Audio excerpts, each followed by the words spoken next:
Hello, Simone. Hello, everybody. We were like 1 second. Actually, I don't think we're live on Facebook. I'm gonna have to re-edit. So maybe you could tell people what we are up to in Unlock Your Design, maybe, and I'll see if I can add our stream to Facebook. Hey everyone, Bella and I have been. Bella, you want to mute? Bella and I have been working our way through the profiles, and this week we are on the 1-4 profile. We've been having so much fun because Bella's been giving us some background information, some wisdom about the lines, and then we've been doing soul conversation, and we've been looking at a chart or two from someone who has that particular line. And then we've been engaging with the chart and the soul of that line, maybe with the person's chart we're reading, or soul communication with the person who volunteered to courageously be with us on this journey. So we have been having so much fun. I've been looking forward to each of these. And Bella, I think is this our last one, or do we have one more? The 1-3? Yeah. So we have one more, the 1-3, which we'll get to next week. And Bella, you want to jump in? Yeah, now we're everywhere. So sorry for that hiccup. We had a long conversation, like a 2 hour, 18 minutes or something conversation, Ashley, about where we're going, what the next steps are, how to work together, what our core values are. So that made us be a little bit late. So we are diving to the 11th profile. There are 12 profiles. When you make your human design chart, it's going to say profile is going to be one number from 1 to 6. There's going to be a slash and another number from 1 to 6. And there is a difference depending if you have a 4, for example. There is a difference having the 4 as your first number and having the 4 as your second number. So that's what we have been like shining light on, because Simone and I and Ashley, we have worked a lot with the lines before, and you can speak about the 6th line and you can, okay, this is the archetype of this line. And actually, when we put them into a profile, they're going to express themselves in a world a little bit different. If you have it in a first line, this is in first placement, in the first number. The line is going to be your role. It's going to be your personality. It's going to be kind of what the first thing that people notice about you. And then the second line is more about your soul, your wisdom, your body. It's kind of an unconscious extent, but that you can run away from. You might even understand really how it expresses through you. But a lot of times, other people are going to tell you about, I perceive you like this and like this. Like you are really wise, or you are really somebody who seems to always be in flow. And maybe if you have then like second line or a 5th line in your second number, it's going to be more from what people give you as feedback that you're going to realize, okay, yeah, I have that. That's really there. So we did speak about the 4-1 profile, and I even think that it might have been last week. It was not long ago. So that would have been the inverse of what we're going to speak about today. Today we're going to speak about the 1-4. And both the 4-1 and the 1-4 are not very common. I think it's about 2.5% of the population that has a 1-4 profile. So that's why when we are going next week to speak about 1-3, that's a much more common. I think it's like 16%, a much more common profile. And I don't actually know more than 1 or 2 1-4 profiles, 1-4 profile people that I can think of. And one is the person who was doing all the paintings for the 64 doors for us in a few months in the spring last year. And yeah, it's not a common profile. I know many of them, and maybe it is because they are a little bit shy, and they are shy in the first line. They are kind of a little bit hidden in like kind of doing what they love. And then the 4th line is about the heart. So it's going to need that community and that, breath with others in order to even want to come out and play. So let me go into each one of the lines. So the first line at this point, when we are at the 11th profile, we probably remember the first line. It is the creator. It is the investigator. Those are the two words that we use in Gene Keys and human design. It is the person that is going to go deep into something. That is going to go down into the basement, and it's going to have something that kind of sparks it. And it's going to be investigating if this, investigating if something works, if it doesn't work, if it's safe, if it's not safe. It's going to kind of create a foundation, and it might not come up from the basement and speak about it until it really tested it enough times. So there's something scientific about it.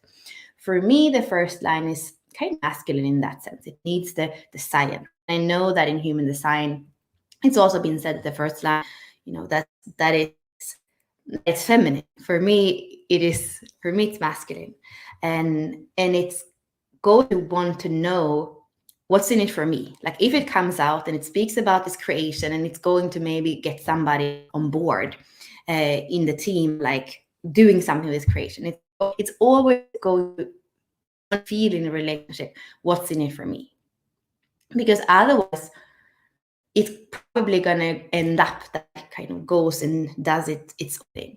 And there is a little bit of a difference if you have a fourth line, or like there's a little bit of difference 1-4 profile or 1-3 profile. 1-4 profile for me feels a little bit more, they are loners in the sense that they kind of like escape the relationship. They would probably need to feel the heart in order to really stay. They're not like leaving it because of wanting to escape somewhere else. So I would say that the one profile is sensitive in the sense that the soul line, the fourth line, is about the heart, is about the community, is about speaking with your heart. But that's, like we said, that's the second line. That's the soul that wants to express itself so that it's understood, so that the truth is across. It needs to kind of feel it can breathe and that it can trust whenever it's expressing. Because again, what's in it for me? If nobody's going to hear me, then there's no point for me to express. And knowing that part of that influence, part of that spokesperson really comes from a deeper wisdom than the conscious role in the world. It's something there that it's here to be influential with the people that are in the same community, that are on the same wavelength. And otherwise, it kind of feels like it's not worth it. There is something about safety. I have seen some 1-4 profiles that have a little bit of hesitancy about life, and that like it feels like they're waiting a little bit to kind of come out and play. And that's again the difference. If you have a third line, if you're 1-3, life is going to have you stumble of things. Life is going to have you fall down the stairs. But if you're a fourth line, you have that possibility to kind of be alone or be with others. That's what we say with the fourth line, being with others or being on your own.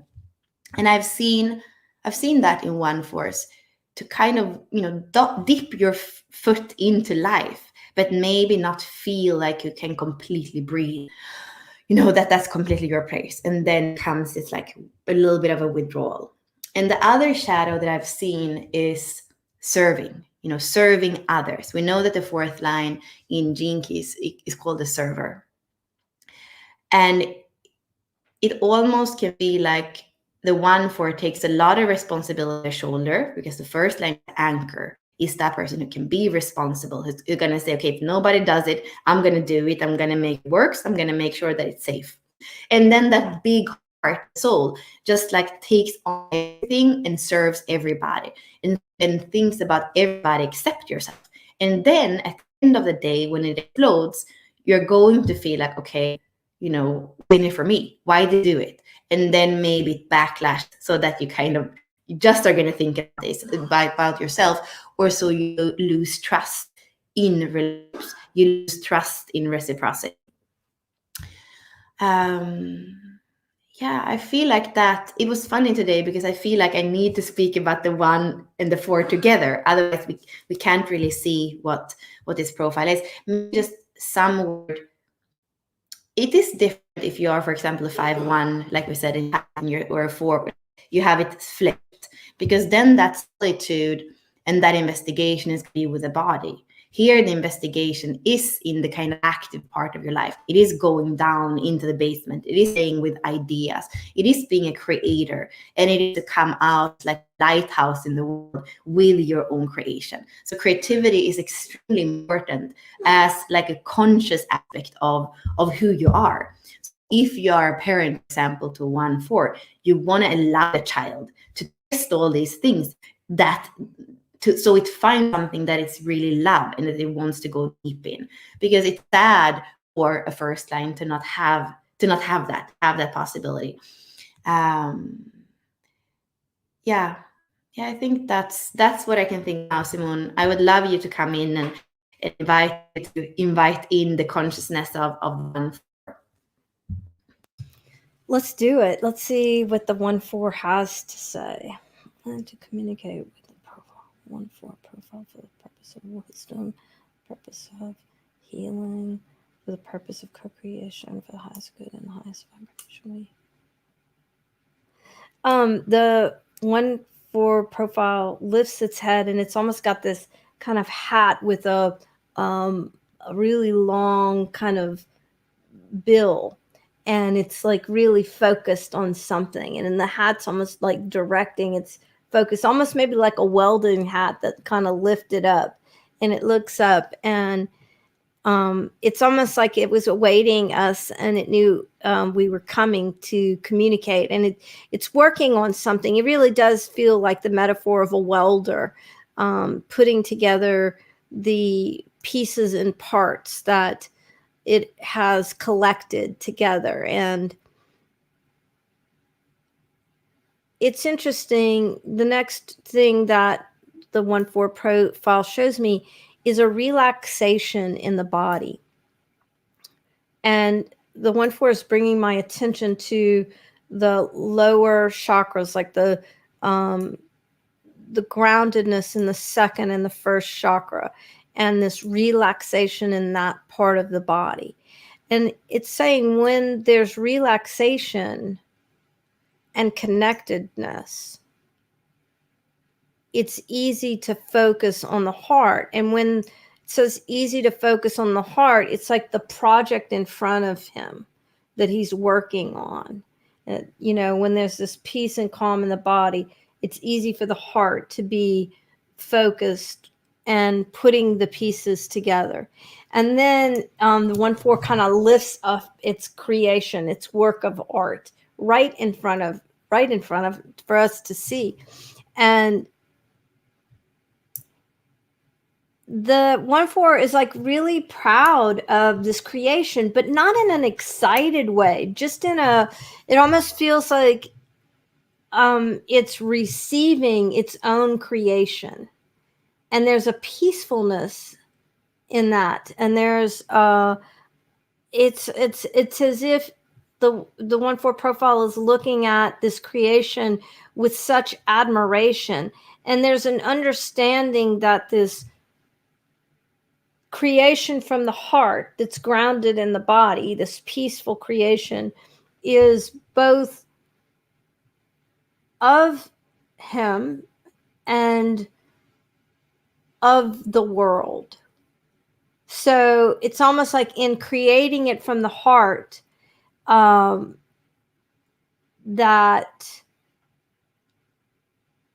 he almost doesn't, it's like it's his and it's not his. It's there in the world to be, to benefit all, in a sense. And there's no sacrifice in the sharing. And the 1-4 is showing me how when you create from this place of peace and groundedness in your own body, and you bring it out into the world, there's no sacrifice in bringing it out into the world. It's not like you're giving up a part of yourself to share this gift that you brought into the world. And there's a knowing that it's of you and it's not yours. And it's of the world and it just exists. And there's such the 1-4 then kind of sits back and contemplates this amazing creation that's grounded in the body and in the heart, and is just like tickle pink. You're just so happy that it had this experience of focused creation, of purposeful creation. And it's showing me how it knew the whole trajectory, like it knew what it was doing.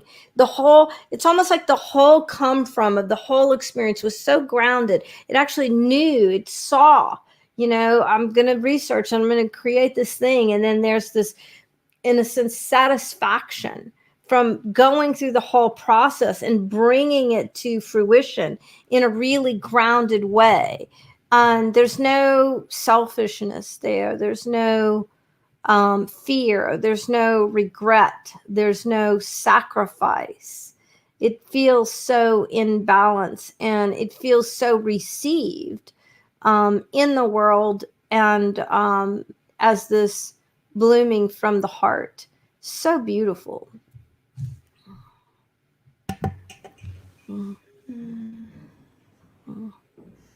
Do you have questions for the 1-4? There's no questions coming up for me right now. Amanda, do you have a question? She's on. Hey, Amanda, and hey, Yvonne. Thanks for being with us.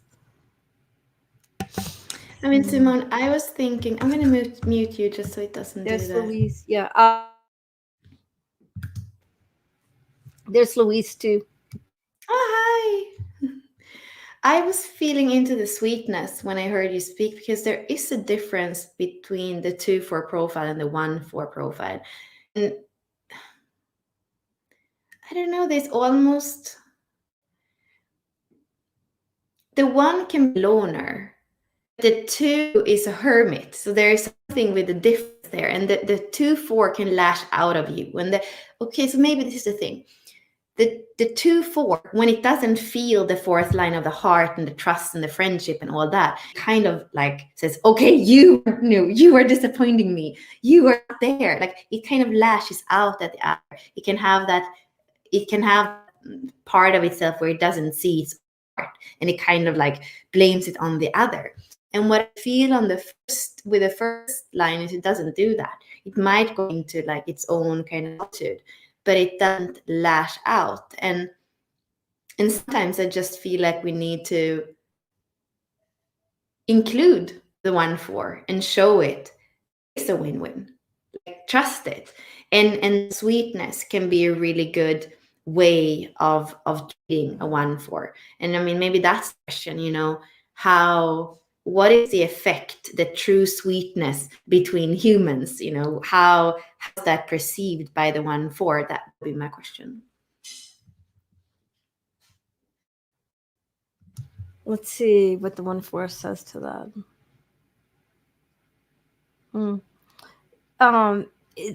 1-4 takes me to this image of swans on the pond gliding through the water. And there are also ducks in the water. And they all are getting along. It's like there's no I started to say there's no fussing and fighting on the water, but the swans, the 1-4 takes me to the image of the swans. I feel like the 1-4 is relating to the image of the swans on the water, swimming their graceful dance on the water. And then you see the ducks over there, like putting their heads under and their little feet, to bob for water. So there is, there is a sweetness in this cohabitation, if you will. And it's what I really see and feel in my body is that the 1-4 when the 1-4 knows its role, it can exist in this ecosystem with the others having different roles and different personalities. And when it stays in its own role and understands, then the peace exists from the allowing of everything in the ecosystem to live its role, in a sense. I hope that answered your question.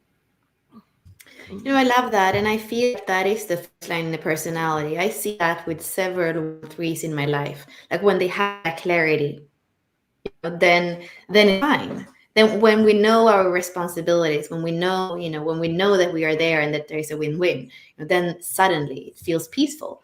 And there is that independence in the first line. That can be really cool, like working with a person that has a first line profile. It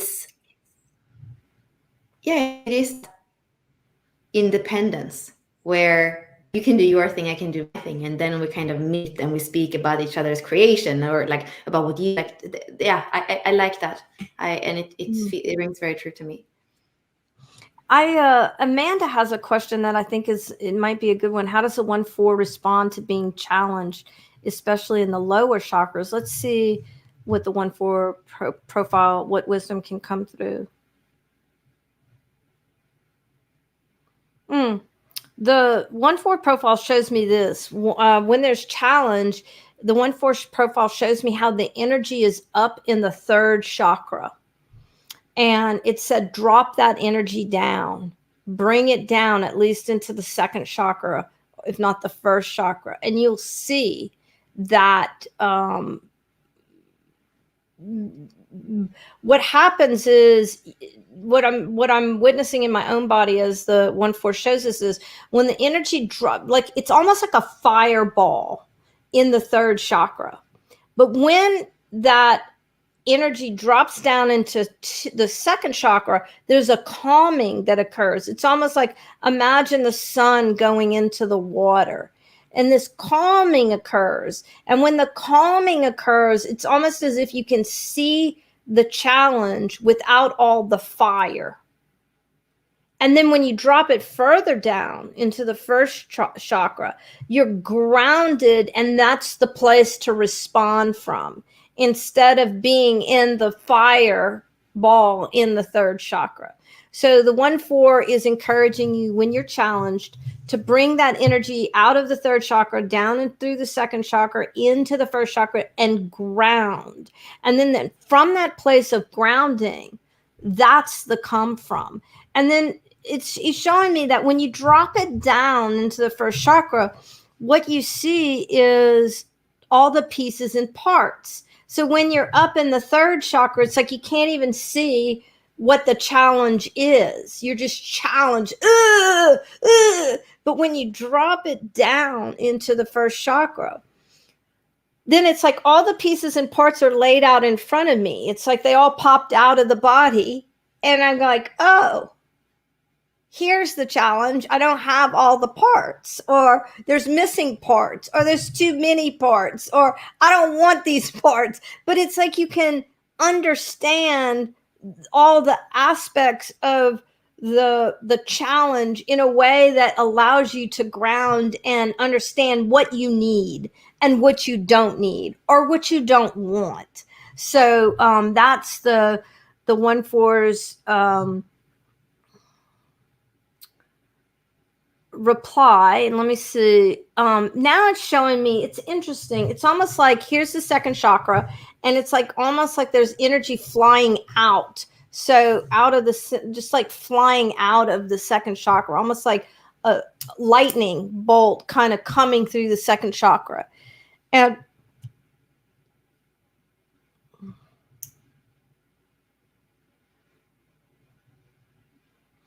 this is a different challenge. And I don't completely understand it, but I'll explain what he's showing me. So then what the 1-4 shows is, open up the second chakra and look at what's in your creative abode, and look at what the catalyst is. And it's almost like he's showing me that the lightning bolt is almost like a splinter that has come into the second chakra. And when you open up your second chakra, you can, the splinter can come easily out, and it calms the second chakra right down. And then when it comes back together, there's this feeling of what's being triggered in me, and I see the word knowing. It's almost like then when you come back together, you have this knowing that the challenge isn't really what you thought the challenge was. That it was, it started. You perceive it's this challenge, but when you actually open up your second chakra, allow that splinter to come out, and then you close it back up, then you can actually see what the challenge is. Then you can drop it down into the first chakra, and everything. It's interesting though, when he drops that down into the first chakra, the first and second chakra become almost like working as one. Their fields start working together. And the other thing that popped through the shamanic part, the story part, is that when it was showing me like opening up the second chakra and letting the splinter come out. I lived in Tucson for a really long time, and there are these cactus called cholla cactus or jumping cactus, and they'll jump on you. And the little spine of the cactus has a little hook on it, so it kind of goes in, and then it hooks in your skin. And one of the ways that you get that out is you just go into a body of water. You jump in the swimming pool. You go get in your bathtub, and you just soak. And as your skin's pores open up, those little spines, they float out, so you can get them out without pulling them out. And so there's something there about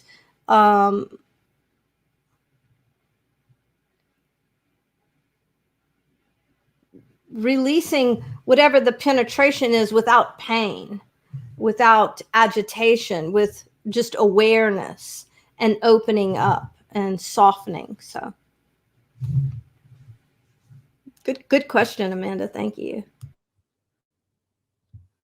Yeah, I like that. I feel, especially when we have, a line that we call the anchor, if we can release anything from the sacral chakra that is not helping us, and then, like you say, allowing that second chakra to actually ground into the first chakra, I feel like that anchor is going to be, it's just going to be much more powerful. We have a very long comment from somebody who actually we did a reading. He's a 3/6 profile, and I remember we did a reading. So you want to read this long? Sure. Besides the technical resonance between the 1 and the 4, it seems to me that the two initial bottom line energies have a tough way trying to be an evolutive stage in real life. If things don't go the way they see it, they just abdicate and move on their wisdom to some other 4 group. How can the 1/4 live their inner shine at this evolutionary stage? The image I see is for them to somehow be stuck. Let's see what the 1/4 has. What a great question, Guillermo. Let's see what the 1/4 has to say. Well, the 1/4 says there is a stuckness, and it shows it to me like this. So imagine what we're in the first chakra, and if this is the front and this is the back, at the back of the first chakra, kind of at the bottom back of the ball, there is stuck energy. And you're right. It's it reminds me of if we imagine a bulb in the ground, and the bulb doesn't, the shoot from the bulb doesn't come out until that fall. And then when it starts to get cool, it's in the ground and it's building energy. And then we have the shoot up. And that's what it feels like. There is this, the bottom back of the first chakra, there is this energy that feels stuck, but it also, the words that the 1/4 is using is not fully developed yet. Thus the image of the bulb and the energy buildup. But the 1/4 says it's more than what I'm using this bulb metaphor, because there's growth that happens through the first chakra. There's the learning how to ground energy, but there's also something about transforming energy. So if you can imagine that, when you ground with Gaia and you learn to alchemize energy, the 1-4 is saying that's partly it. And it's not just about grounding energy or alchemizing energy. It's also about being aware of the energy and being aware that you don't know what to do with the energy, and that there will be some frustration or agitation in learning processes, because it's that disequilibrium that creates the innovation and the catalyzes the creation. And then when you go through that process over and over again, the process of disequilibrium, as he's doing it numerous times, what I start to see is that energy that is kind of stuck or blocked in the back of the first chakra, it starts to lighten up and expand, lighten up and expand, lighten up and expand. And it's almost like a diffusion is coming through. That is in itself, this whole process is the alchemical process. And that, the 1-4 says there are people who are afraid to fall down and stand up, to fail. And how can you have disequilibrium without trying, without, knowing that you're going to succeed each time? And he takes me back to the image we started with the 1-4 being in that first and second chakra, being at peace, creating from the heart, and then it all coming together. And the 1-4 is showing me the reps it takes to go through that creative process and feel the disequilibrium, and that is what alchemizes the energy. And he doesn't use the word time; he's using like practice. So some people might practice in ways that allows them to experience that disequilibrium and alchemize the energy really fast, and other people just take longer times. There's no set time, or it's just reps of the creation process, the investigative process, the putting it all together process, the grounding it in your body process. And with practice, then the alchemy occurs. I hope that answered your question, Guillermo. What a wonderful question.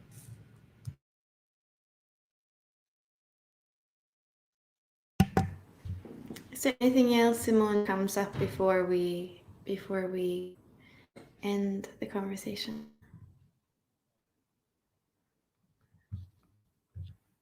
Oh, you are muted. It feels complete. And the 1-4 hands us all a rose, so beautiful rose that it bloomed out of its first and second chakra. So just receiving that rose from the 1-4 and saying thank you so much. And it's like, come back and visit anytime.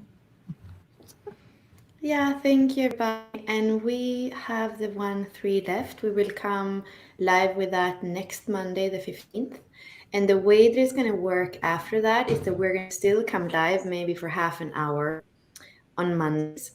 And then we're actually go into our membership group and do something. So you are super welcome to join our membership group. If you join for, the price is as low as $22 per month. If you join for like a period of, and that's where we're going to do these kind of conversations, and also that the people in the membership are the ones that are going to have their chart read, are going to be able to ask the questions in beforehand, even if you're in a weird time zone. If you're in Australia or even in Europe, it's super late right now. You can give us your questions before, because it's really cool. Like, especially it felt like we had somebody in the I mean, it felt like for me, it's at least that the people that were asking questions, that even if you are not one force yourself, it felt like you were asking from experience, that you have somebody in your life, that is this profile. So in the group, of course, you can then submit, your partner's part or your own part. So that's how we are going to move on. I believe it might still be going live inside the CLN and of course on our page, Unlock Your Design, for everybody. And then it's going to be, even for people that are off Facebook, the membership group, you don't have to be Facebook. So that's also really cool. Is there anything else that we should mention before we log off? Well, I'm excited this week because we are starting our other membership group on Thursday, Business by Design, and we have been ramping up and building, and we're super excited about that. And Bella and I always just love coming and being with everyone, and thank you for joining us and sharing with us. We can't stop ourselves. Of course, we have to just be out and about, right? Yeah. Well, thank you, everybody. See you next week, same time. Bye bye.